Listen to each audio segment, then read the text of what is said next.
स्वराज्य टीव्ही, पर्याय आमचा, निवाडा तुमचा।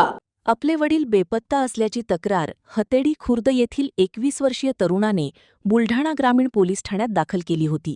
त्यावरून पोलिसांनी मिसिंग दाखल केली होती।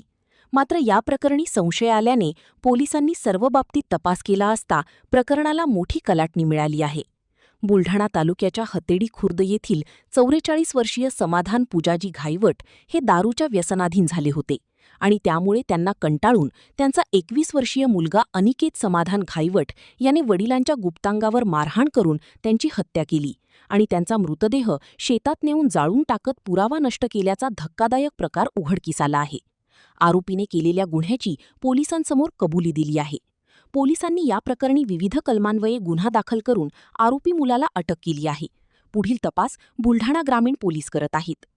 पोलीस स्टेशन बुलढाणा ग्रामीण येथे समाधान घाईवट राहणार हतेडी यांची मिसिंग झाल्याबद्दलची तक्रार त्याचा मुलगा अनिकेत घाईवट यांनी दिली होती आणि त्या तपासाच्या अनुषंगाने आमचे तपासी अधिकारी हेड कॉन्स्टेबल काकडे यांनी सीडीआर आणि इतर सर्कमस्टन्स एव्हिडन्स त्यांचे मित्र त्यांचे नातेवाईक यांच्याकडे चौकशी केल्यानंतर तपासावरती थोडासा संशय आल्यानंतर काल एपीआय माळी साहेब आणि काकडे यांनी जो फिर्यादी आहे याच्याकडे आईसमोर सखोल चौकशी केल्यानंतर इन्व्हेस्टिगेशन पूर्ण झाल्यावर आरोपींनी कबुली दिली की मी घटना तारीख वेळी माझ्या वडिलांना दारू पिऊ नका याच्यावर वाद झाला आणि मी त्यांना त्यांच्या गुप्तांगावर लात मारली आणि मारहाण केल्यामुळे त्यांना ते जागीच मरण पावली आणि मग आरोपींनी प्रेताची विल्हेवाट लावण्यासाठी त्याच्याच शेतातल्या परड्यामध्ये जमा असलेल्या लाकडामध्ये ते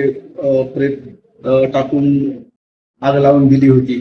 या संदर्भाने सर्व माहिती एपीआय माळी साहेब आणि काकडे यांना मिळाल्यानंतर लागलीच वरिष्ठ माननीय पोलीस अधीक्षक श्री निलेशजी तांबे, माननीय अपर पोलीस अधीक्षक श्री अमोलजी गायकवाड आणि माननीय उपविभागीय अधिकारी श्री सुधीरजी पाटील यांच्या मार्गदर्शनाखाली आज रोजी एपीआय माळी साहेब यांनी घटनास्थळ पंचनामा करून त्याच्यामध्ये घटनास्थळावरील सर्व पुरावे जप्त केलेले आहेत।